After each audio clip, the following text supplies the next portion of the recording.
Fría mañana de marzo, Madrid. El mármol del vestíbulo del hotel más caro de la Castellana devolvía el eco de risas secas mientras camareros alineaban bandejas con pan artesanal. Frente a un grupo de invitados impecables, un millonario de traje oscuro levantó una piedra del jardín interior, la sostuvo en alto y lanzó la frase como una bofetada: si eres todopoderoso, convierte las piedras en pan. La carcajada recorrió el salón. Varias personas sin hogar, invitadas solo para la foto benéfica, bajaron la mirada. El desafío quedó suspendido en el aire, cargado de desprecio y orgullo, como si Dios fuera un truco de salón obligado a obedecer. Ese mismo día, la burla pública abrió una grieta imposible de cerrar. Un hombre acostumbrado a comprar silencios creyó haber vencido a la fe delante de todos. Un desconocido apareció entre mesas y miradas, sin traje caro ni prisa, con manos vacías y paso tranquilo. El poder, el dinero y la humillación chocaron en un mismo punto. Nadie imaginó que aquella escena breve acabaría desnudando una vida entera y cambiando el destino de quienes presenciaron el reto. Algo ocurrió sin ruido. No hubo relámpagos ni aplausos. El desconocido se detuvo junto al jardín, observó la piedra aún tibia por la mano del millonario y luego miró a las personas olvidadas junto a la pared. Ese cruce de miradas detuvo el tiempo. Las risas se apagaron, el orgullo perdió peso, y una certeza incómoda comenzó a crecer: la lección no tendría forma de espectáculo. Más tarde se entendería que el verdadero milagro no tenía que ver con pan, sino con hambre. Pero para comprender por qué aquella frase hirió tan hondo y por qué la respuesta fue tan precisa, resulta necesario volver atrás. Regresar a los años en que el poder se confundió con salvación, al primer triunfo celebrado sin nadie alrededor, al día exacto en que la compasión fue cambiada por cifras y la fe quedó reducida a un chiste elegante. Todo empezó mucho antes de esa mañana de marzo, cuando algo esencial se rompió y nadie quiso recoger los restos. El hombre que había levantado la piedra nació lejos del mármol y los ventanales. Creció en un barrio gris del sur, donde el polvo se pegaba a la ropa y el silencio se aprendía temprano. El padre volvía tarde, con manos ásperas y una mirada cansada que evitaba promesas. Sobre una cómoda vieja descansaba un reloj detenido, recuerdo de un abuelo que hablaba de Dios con voz baja y paciencia. Aquel objeto marcó durante años la frontera entre la esperanza y la burla. La primera herida llegó con la ausencia. Una noche, la puerta no volvió a abrirse. La madre dejó cartas sin enviar en una caja de zapatos, palabras de fe mezcladas con miedo. El niño aprendió a no pedir. En la escuela, los libros se convirtieron en refugio y arma. Cada página dominada era una victoria contra la pobreza, cada examen aprobado un paso lejos del barrio. Nadie vio cómo la oración se fue secando, reemplazada por cifras, planes y ambición. Los años trajeron trajes nuevos y oficinas altas. La universidad celebró al alumno brillante que hablaba de esfuerzo y mérito. En un despacho con vistas a la ciudad, una fotografía antigua de los padres quedó boca abajo en un cajón. El reloj detenido pasó a una caja más profunda. La fe, ya frágil, fue presentada como superstición. El éxito pidió sacrificios, tiempo, vínculos, memoria. El corazón se endureció con la misma precisión que los contratos. Cuando llegó el dinero grande, llegaron también los aplausos. Donaciones públicas, discursos elegantes, sonrisas calculadas. La caridad se volvió espectáculo. En cenas benéficas, la compasión era un accesorio. Los pobres, un fondo necesario para la foto. En privado, el vacío se llenaba con trabajo y alcohol. El apartamento amplio devolvía ecos fríos. Las noches eran largas, con la ciudad brillando sin calor. La ruptura final ocurrió el día en que el reloj del abuelo fue vendido como antigüedad. El gesto pareció menor, pero algo se cerró por dentro. Desde entonces, cada mención de Dios provocó ironía. La fe ajena resultaba molesta, como un recordatorio de lo perdido. Convertir la duda en burla fue sencillo, convertir la burla en desafío público, inevitable. El escenario del hotel solo fue la culminación de años de distancia. Así se pagó el precio de la pérdida, éxito sin descanso, poder sin consuelo, generosidad sin amor. Todo parecía sólido, pero bastó una frase lanzada al aire para revelar la grieta. Y en esa grieta, sin que nadie lo notara aún, empezaba a filtrarse algo distinto. La oscuridad no llegó de golpe. Se instaló despacio, como polvo fino sobre muebles caros. El apartamento amplio permanecía siempre en penumbra, con persianas a medio cerrar incluso de día. Botellas alineadas junto a la cocina hablaban de noches repetidas. El silencio pesaba más que cualquier ruido de la ciudad. El éxito seguía entrando por el correo y el teléfono, pero salía sin dejar calor. Las madrugadas traían insomnio y una rutina precisa, vaso corto, luz tenue, pantalla encendida sin atención real. Los premios y portadas observaban desde estanterías limpias, incapaces de responder. El cuerpo funcionaba, la agenda también. El interior permanecía inmóvil. Cada recuerdo incómodo era empujado hacia abajo con lógica afilada. Dios se convirtió en concepto útil para debates, nunca en presencia. La distancia con los demás creció sin conflicto visible. Amigos antiguos dejaron de llamar. Las cenas se volvieron breves, funcionales. La risa aparecía solo en público, bien ensayada.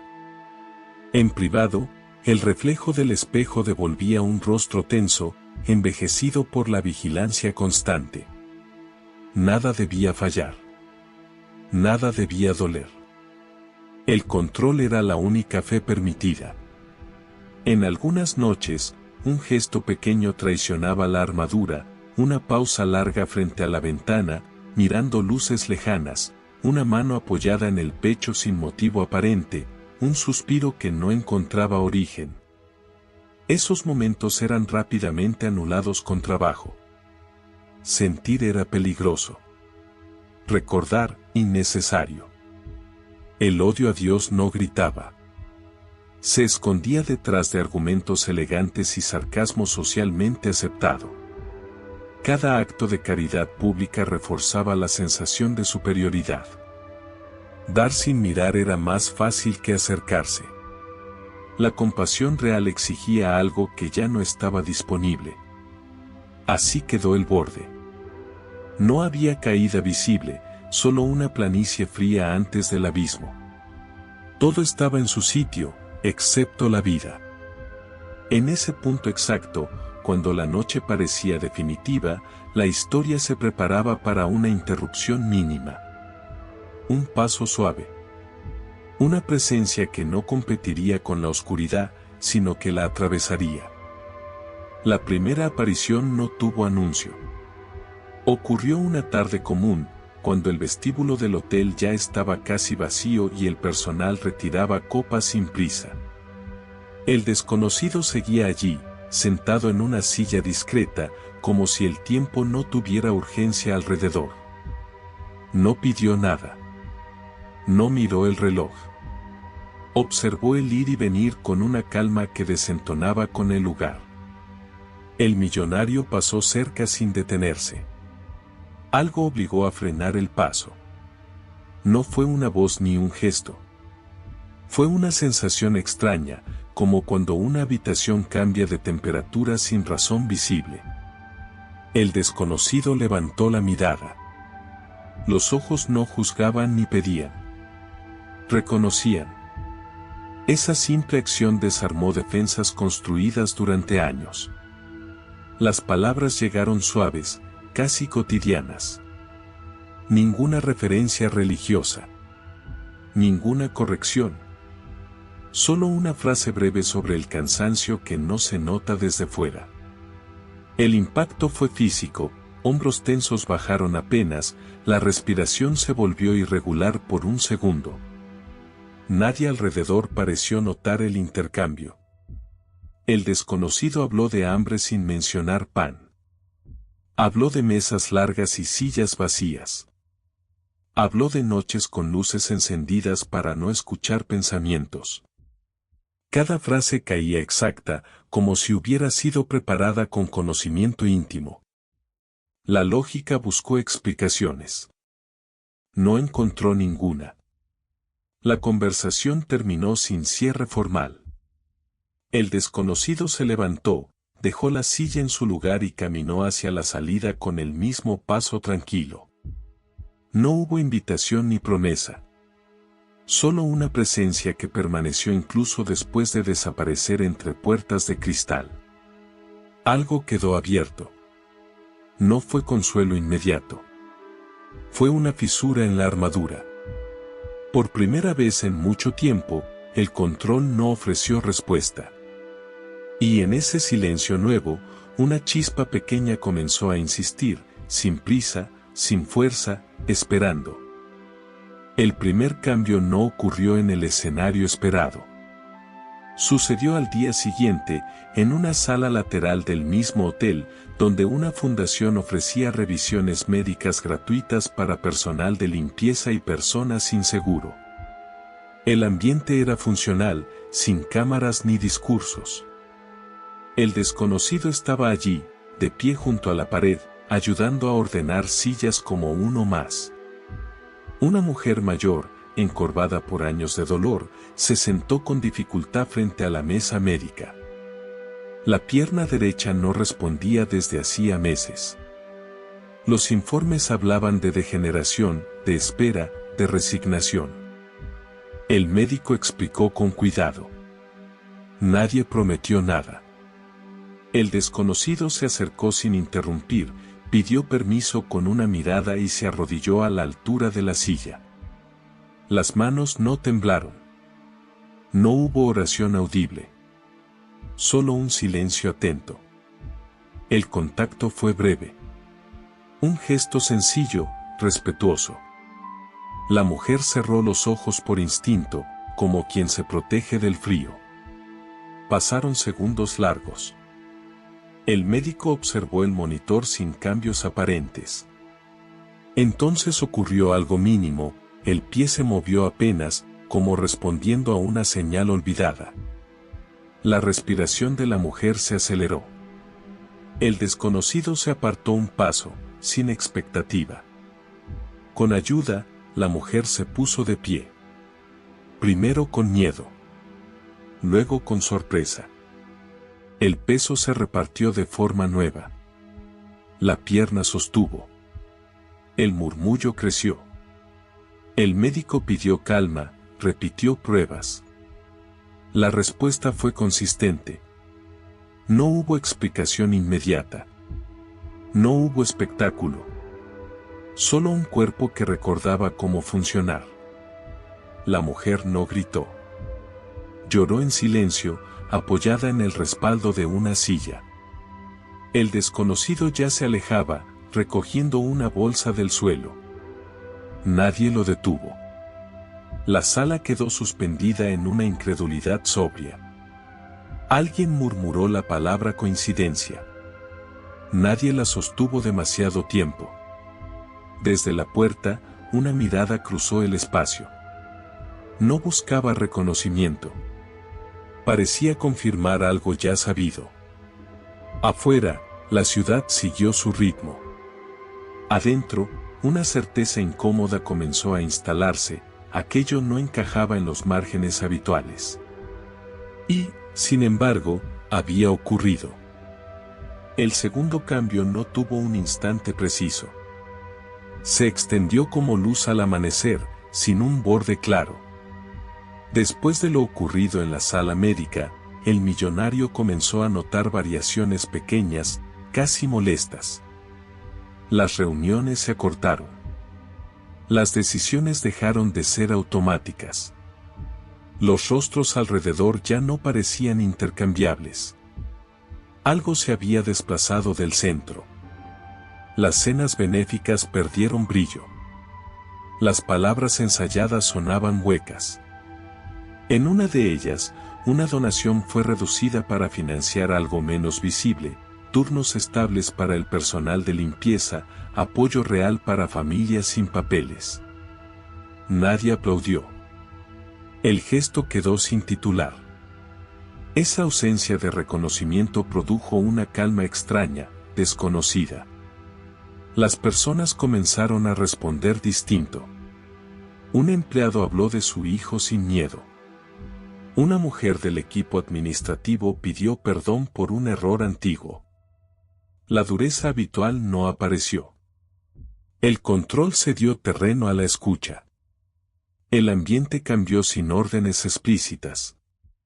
La autoridad ya no se imponía, acompañaba. En casa, el apartamento dejó de ser un refugio frío. Las botellas fueron retiradas una a una, sin promesas dramáticas. Las luces se apagaron antes de dormir. El insomnio perdió fuerza. Una caja olvidada salió del armario. Dentro, cartas viejas y un reloj detenido. El objeto fue colocado sobre la mesa. No volvió a funcionar, pero ya no pesaba. El desconocido reapareció en lugares improbables, un comedor social, una obra pequeña, una parada de autobús. Nunca buscó conversación larga. A veces solo compartía pan. Otras, escuchaba. La presencia no exigía nada. Sin embargo, cada encuentro dejaba una estela de decisiones más humanas. La rigidez se ablandó. El orgullo aprendió a esperar. La palabra perdón apareció en contextos impensables. No hubo transformación espectacular, solo una vida que empezaba a respirar de forma distinta. Alrededor, otros notaron el cambio y se permitieron cambiar también. Algo se reconstruía sin ruido. No era una nueva ideología ni una culpa reparada. Era una forma distinta de estar. Y aunque el nombre de lo que actuaba seguía sin pronunciarse, la evidencia crecía, aquello no se limitaba a sanar cuerpos. Estaba devolviendo vidas completas. La revelación no llegó como un anuncio, sino como una suma de detalles imposibles de ignorar. Ocurrió al amanecer, en un comedor social casi vacío, cuando la ciudad aún bostezaba. El desconocido estaba allí desde temprano, limpiando mesas con un trapo gastado. La luz gris entraba por las ventanas altas, dibujando sombras largas sobre el suelo. El millonario observó desde la puerta. Algo en esa escena activó un recuerdo antiguo, una cocina humilde, un gesto repetido, manos que servían antes de sentarse. El pecho se tensó. El reloj del abuelo, guardado en el bolsillo del abrigo, pareció pesar más de lo habitual. Cada paso hacia el interior fue lento, como si el suelo ofreciera resistencia. El desconocido levantó la vista y sonrió apenas. No hubo sorpresa. No hubo saludo formal. Solo una frase pronunciada con la naturalidad de quien continúa una conversación antigua, habló del cansancio que nace cuando se confunde valor con utilidad. Esa precisión atravesó defensas finales. Ningún dato público podía explicar ese conocimiento. Ningún cálculo lo justificaba. Las manos del desconocido señalaron el reloj, sin tocarlo. Mencionó un gesto aprendido en la infancia, dar cuerda incluso cuando parece inútil. El objeto fue colocado sobre la mesa. El tic-tac no volvió. No hacía falta. El recuerdo estaba completo. El abuelo, la paciencia, la fe sin ruido. Todo regresó en un instante silencioso. La voz no cambió de tono. Habló de caminos largos, de ausencias acompañadas, de noches en que nadie parece responder. Habló de una presencia constante, incluso cuando es negada. No hubo reproche. Solo certeza. El aire del lugar se volvió denso, cargado de algo que no podía medirse.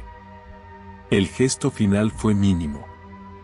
El desconocido apoyó la mano sobre la mesa, cerca del reloj, y pronunció palabras casi inaudibles: no estuvo solo.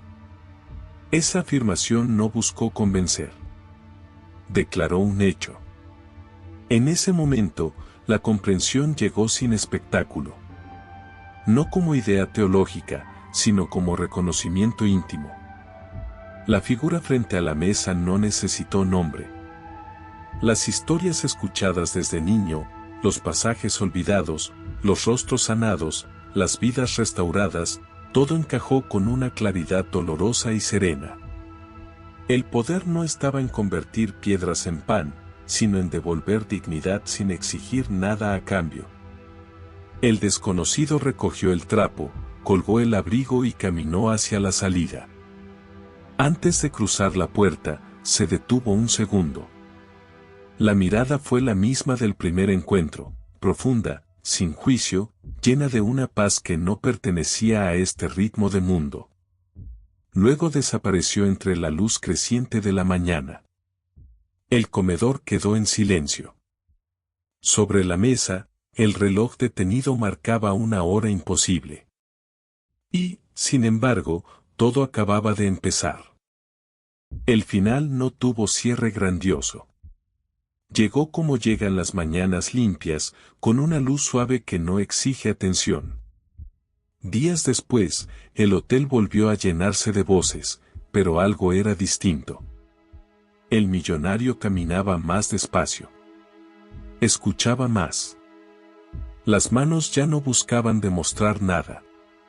Buscaban servir. El poder cambió de forma. Se expresó en decisiones discretas, en nombres aprendidos, en mesas compartidas sin cámaras. La risa dejó de ser arma. La ironía perdió sentido. El pasado no fue borrado, pero dejó de mandar. El reloj del abuelo ocupó un lugar visible, detenido, recordando que el tiempo verdadero no siempre avanza como se espera. La ciudad siguió igual. El tráfico, las prisas, las cifras. Sin embargo, algunas vidas comenzaron de nuevo. No por un pan convertido, sino por una dignidad de vuelta. La fe no volvió como discurso, sino como camino cotidiano. Cada gesto sencillo confirmó una verdad silenciosa: el amor no necesita pruebas espectaculares. El amanecer encontró al protagonista junto a una ventana abierta. El aire frío entró sin resistencia. La paz no eliminó las preguntas, pero les quitó el peso. La historia cerró sin aplausos, dejando una invitación suspendida en el aire. Porque si una presencia pudo entrar sin ser llamada, sanar sin imponerse y restaurar sin reprochar, entonces queda una pregunta abierta para quien observa: ¿qué cambiaría hoy si ese mismo amor tocara la puerta de la propia vida?